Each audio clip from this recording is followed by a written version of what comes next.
Welcome to The Beat, presented by Spotify and Ad Age. I'm John Dioso, the editor of Ad Age Studio 30, coming to you live from the small cat sanctuary here in beautiful Brooklyn, in the anarchist jurisdiction formerly known as New York City. Today, for this first episode of The Beat, we're going to talk about how CPG brands are telling their stories and reaching consumers in the new normal. In a moment, we're going to be joined by Brad Hiranaga, who's the Chief Brand Officer at General Mills, and Alex Donix, who's Spotify's head of category development. But first, there's a lot of stuff going on in CPG news, and we're going to help me break it down. I'd like to introduce my co-host, Melissa Finney. Hello, Melissa. Hey there, how are you today? I'm good. Melissa is the Director of Client Partnerships, CPG at Spotify, strangely enough. So good to have you here. Great to be here. Like I said, there is a lot of stuff going on in CPG. There's a lot of stuff going on in CPG regarding to where we are in the world. There's a lot of emphasis on shopping and how people do it and what products they're getting in the middle of this pandemic. Mm-hmm. So we're going to dive into that a little bit in a moment. But there's been a lot of breaking news going on. Yesterday, Ad Age, just their next conference was about food and beverage and everything that's going on during the pandemic and how it's been affected by that. So this is obviously a very timely subject, and what's going on in CPG is very timely. As a matter of fact, right before we went on the air, Mark Pritchard, P&G, Procter & Gamble just announced that regardless of if the upfronts ever return next year, Procter & Gamble has decided that they're not going to return. So there's a sea change going on going forward. So it's perfect to introduce this episode. So let's dive into the news a little bit. So the first story, which we also broke this morning, is that Mars Food has decided to rename Uncle Ben's rice Ben's Original. So there's the story there on adage.com. Yes. Melissa, so much has gone on in our world, in society, and in the brand world regarding Black Lives Matter and the social justice movement. What is something like a brand and a company like Mars Food and a brand like Ben's making this change? Does it have any impact? I mean, only time will really tell what impact this move actually has. I think it's also really interesting to note that not only has the name changed, but the Black man's image has been removed from packaging moving forward. So I think it's really interesting. I have no idea what this is going to mean or truly impact moving forward, but it's absolutely a sign of the times that what is happening on the streets is showing up in our stores and on our shelves. And I think that we all, Spotify included, are thinking about our place in history and how we want to be remembered. And I frankly am thrilled that brands are thinking about their legacy and their impact on the communities that they serve. But there is a lot going on in the world, and it's in the news every single day. There's a lot of serious news going on, and we were just talking a little bit before about what's going on in Kentucky, and it's such a fraught time, both for our society but also for business, right? Absolutely, and I think I for one am really glad to see brands making these changes, but ultimately, the laws are where we'd like to see the changes made the most. We were talking right before that. It's ironic that we're having this conversation 12 minutes before the grand jury comes back in the Breonna Taylor case in Kentucky. And that is of utmost importance to me and other consumers. So we'll see what happens with that.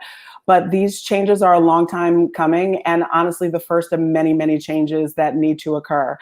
Happy that the changes are being made, but as a consumer, I'm going to be thinking about not just what happens on the shelves, but I'd like to see some more representation in the boardroom, on boards, in the supply chain, and that's where the real meaningful impact can happen. So I'm really looking forward to see that.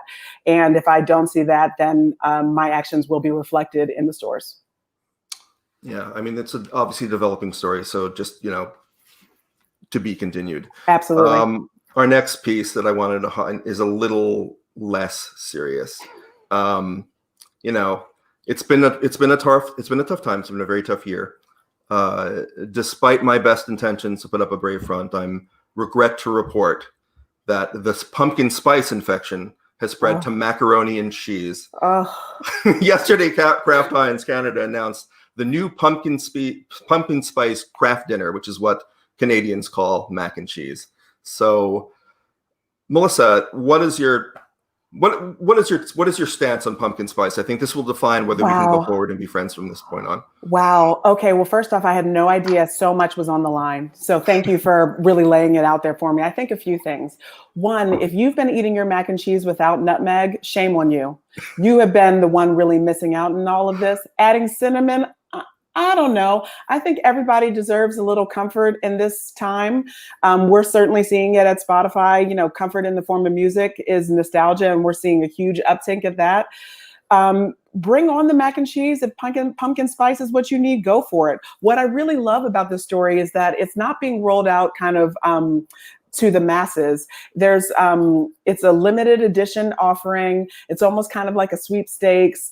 It's really to rile up their base. And I think that there are going to be the Kraft cheese and macaroni people, the mac and cheese folks are going to be thrilled. The ones that don't care are going to be blissfully unaware, and that'll be fine. It's also an awesome way to test a new flavor. It's really hard to roll out new flavors right now when not as many people are going to the grocery store and you can't make those impulse decisions. So what a genius way of rolling out a new flavor and reinvigorating your base and kind of saying something new.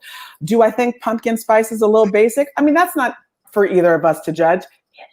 But that is, you know, good for them. I think it's really cool. I think it's a really cool way to bring out something new and to test new flavors. We'll see what happens with it. Great. And I just wanted to shout out to people. If you're watching from home, some people already popped up on screen. Let us know where you're watching from so we can shout you out on air and give proper credit to your place, your geographical home, because that's very important. Moving on. As we mentioned before, the COVID-19 pandemic has affected practically every aspect of our lives, as well as the business and marketing plans for every industry, including CPG. One of the biggest things that have changed is we've been working from home, social distancing, live events have been shut down. In particular, one of the biggest advertising opportunities out there, obviously, is live sports. Yep. Baseball has come back. Basketball has come back pretty successfully in that bubble that they set up for the playoffs. But the big one, the big kahuna, is always the NFL. It's always football, college too, but especially the NFL. A lot of people have their budgets and their marketing plans geared toward that. And they have come back in a limited way. They're just past their second week.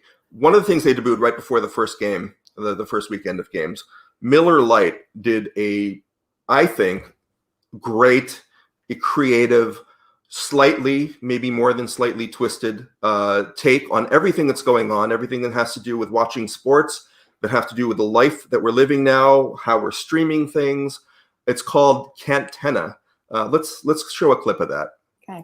Ordinary beer cans only hold beer. Boring. Cantenna holds beer and has a built-in digital TV antenna, so you and your friends can watch football at home. Yeah! It's time to watch football with your friends. It's Miller time. All right. Now that's genius. It's real. It's real and it's spectacular. It's an actual beer can that you can plug in with a USB, and it gives you digital television. So a lot of cord cutters, which is a huge, significant audience and a growing audience out there, don't have plug-in lines. They don't have cable subscriptions anymore. They have a hard time finding TV. So that clip addresses it. There's a longer short film that goes along with the campaign, which is the twisted part of this campaign. Have you seen it, Melissa? It's very hard to describe because it's so bizarre. Can you just walk people as to actually what happens in it? Sure. This gentleman is trying to look. First off, I just like to say this is solving a problem I did not know that we had, but I did a little bit of investigation, and a gentleman I was speaking to was like, imagine if there was no Real Housewives. It just all went away. And I was like, oh, the horror. Anyway, so apparently life without NFL is horrible. And for cord cutters, they are resorting to such lengths as streaming from from sites that may not necessarily be up to snuff. And in this particular clip, the gentleman is streaming from what turns out to be like a Russian-enabled site that is full of malware Russia. I mean, here they go again. It's about that time. Elections on the horizon. Anyway, and so as a result, he is I believe the FBI or some sources brought in. He is arrested. He is put into jail for illegally streaming something that he should have. And it's a movie. It's a movie in 2 minutes. It's amazing. And he faces all these really hilarious repercussions, and hijinks ensue. But it's a really interesting concept because, again, I'm not the biggest NFL fan, but it would take, a fool to not understand what's really happening out there and how this whole cord cutting thing has really kind of taken over everything. I was reading that it's estimated that over 6 million people are going to cut their cable subscription this year. And when that happens, cable is going to be around 77 million homes. Just to give a little bit of perspective, Netflix is now at 73 million US homes.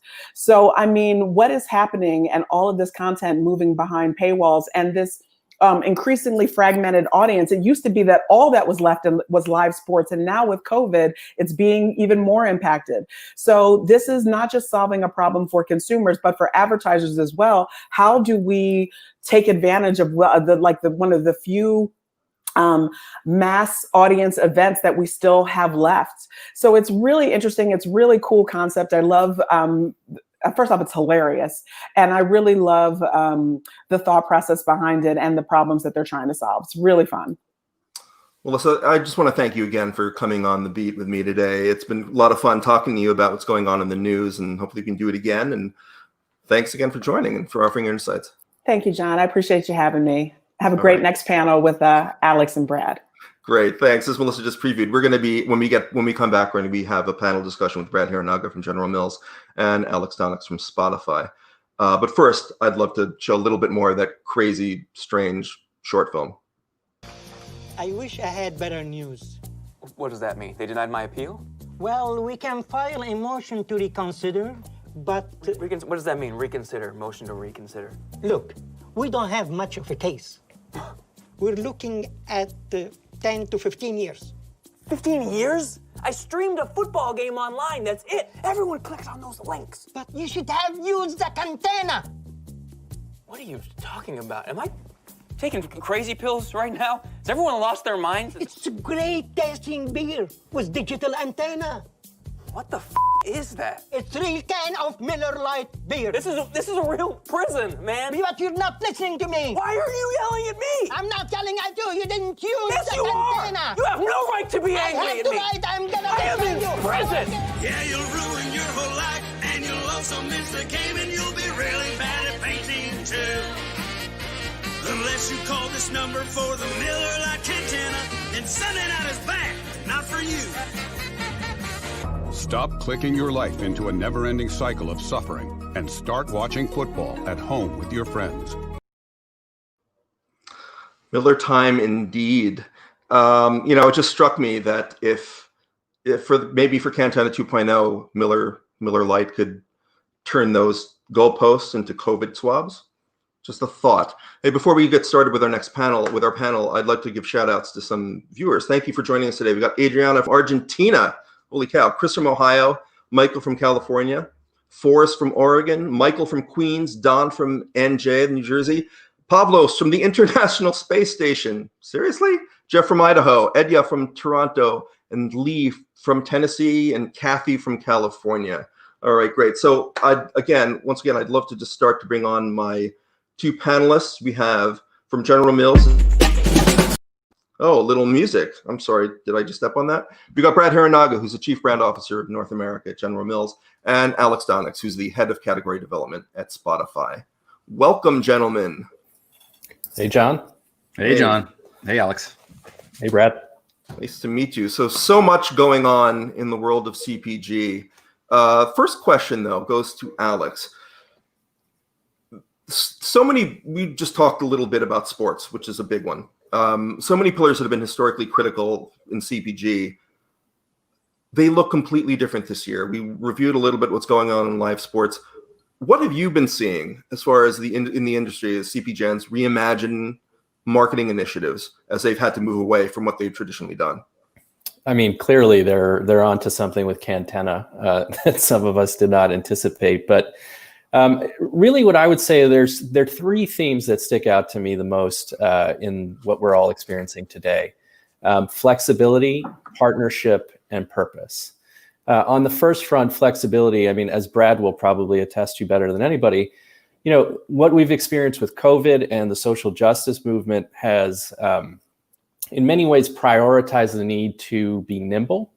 And so with that, we're seeing a lot of our brand partners turn to programmatic channels and self-serve tools that really give them the control that they need at this time.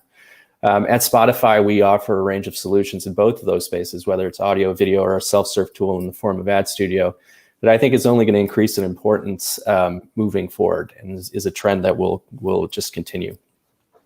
On the partnership front specifically, and this relates back to sports, because these pillars are being redefined as we speak, right? And all these important moments in the CPG calendar, whether it's summertime, whether it's back to school or fall sports in this case, are taking on different shapes and different forms. And with that, brands like General Mills are going to need to work closely with their partners to really think through how to bring forward their message in an impactful way in a very different context this year than years past. We're thrilled to be working with our brand partners across a range of different categories, CPG included, and doing just that, trying to add a sense of normalcy and trying to understand how we can still deliver value and utility to our audiences during this really challenging time. The last bit, as I mentioned, was purpose, right? And purpose, I think, has long been part of this category, very core to the needs of all major CPG marketers. But now more so than ever, I think the audience out there at large, people want more from their brands, right? They want to understand what you stand for. Melissa spoke to it earlier in the segment. It's not just enough to do surface level changes in how we operate or how we communicate. We really have to strive to understand meaning and purpose. And I think partners in the streaming audio space have a unique purview to that, because not only are we part of music culture at large, but we're also with our audience throughout the course of the day, and we can help to identify a range of emotions and feelings that our audiences are going through. So I think those are the three major trends that I'm seeing: flexibility, partnership, and purpose being elevated now more than ever. Great. Now, Brad, 2020, General Mills. How are you excited for it to be over? Are you excited about what you've done? I mean, you've had to adapt a lot of your marketing plans for this vast suite of brands that you oversee. What were some of the core brand values that drove those decisions as to what to do? Yeah, and just to jump on the NFL bandwagon for a second, I wanted to just give a shout out to the Seahawks, 2-0. My team. I feel like that might be the only good thing that comes out of 2020. I was going to say, the NFL season has started. We're after the second week. Both the Giants and the Jets are 0-2, so the world is not really upside down. That's the only real thing in 2020. Well, it's funny when you ask that question. I mean, to say 2020 has been a year of significant change is a huge understatement. It's the silver lining for us as a CPG and as a food from home company, though, is it's, I think, in a lot of ways just really recatalyzed our purpose. We've always been a purpose-driven company. We have had a purpose of being here in service of consumers to really make food that they love.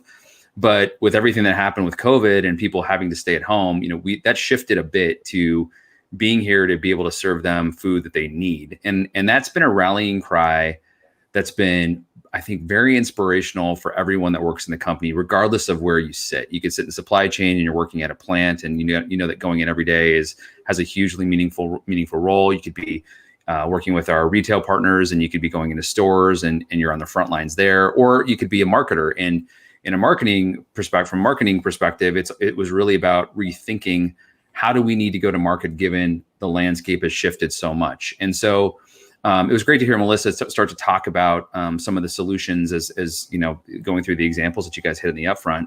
And I'd say if anything, that's kind of the word that we've been really focused on is, given the new context of today, how do we have deep, deep empathy for our consumers and everything they're going through, being stuck at home, losing jobs, having more people that depend on, you know, a single income, all those things that come along with this pandemic.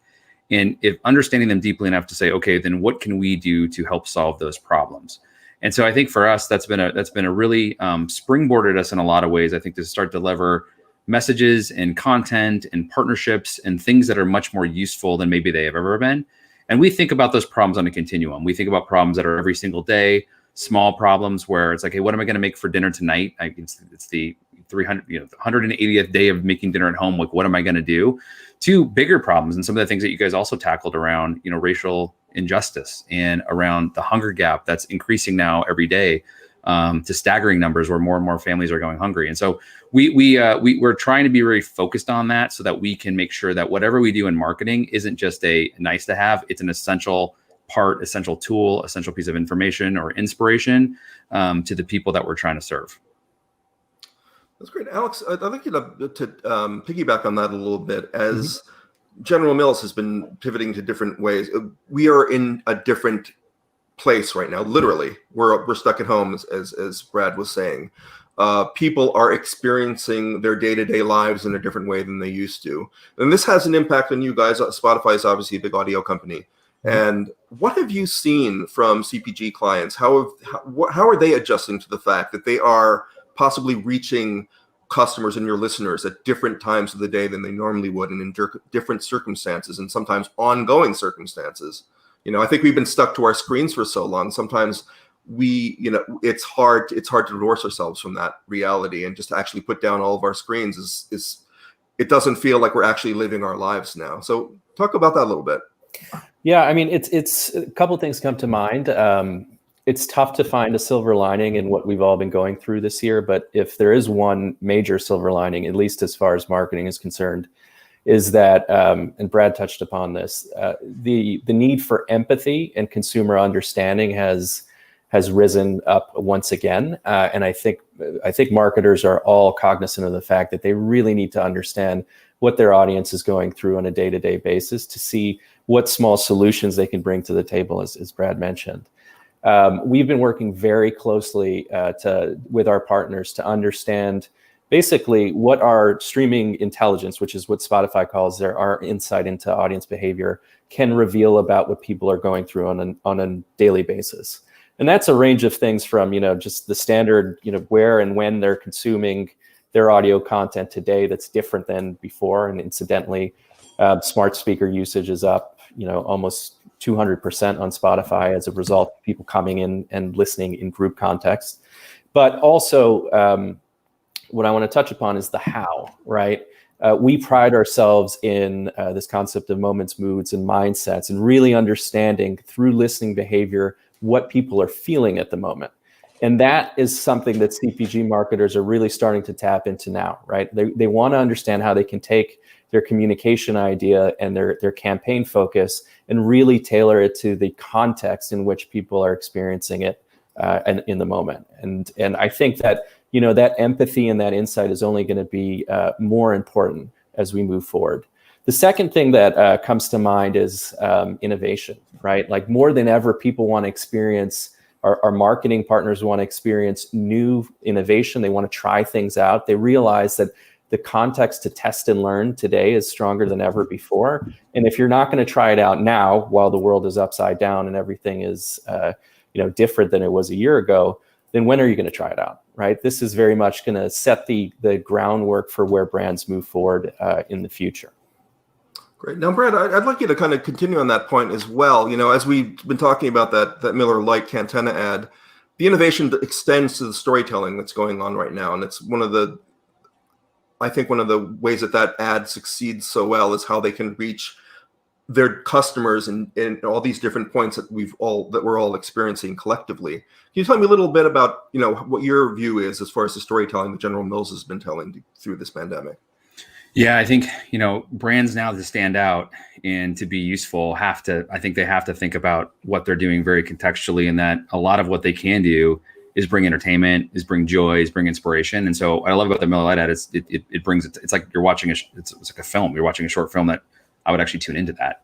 And so moving down, I think brands, that the bar is being lifted for all of us to say, okay, if we're actually going to be playing in this space, I think we've said we want to move away from being interruptive. How do we actually add to the experience? How do we actually think about our advertising as almost a service to people? And so I think Alex hit on that right on the head. Like that requires empathy, that requires cultural context, that requires an understanding of like where those opportunities and where those problems are to solve for consumers. And so we've had we have a lot of brands that have been built on storytelling over the years. You think about Betty Crocker was a brand that's been around for almost 100 years, and it was built on a fictitious character that was helping, especially women that were at home during World War II, like fend for themselves and their family, or World War I and World War II, and on and on and on. And those are stories that we have in nostalgia and archives that are really important that we can always rely on. Or you think about Lucky the Leprechaun and chasing for his charms while kids are chasing him. It's like there's all these stories that I think that's the emotional parts of the brands that people really love. And so it goes back, I really think, to understanding, what are you trying to, it's easy to talk about stories, but what are you trying to do with your brand? What's the purpose? And then how can you inspire those stories to happen so that people can connect with them?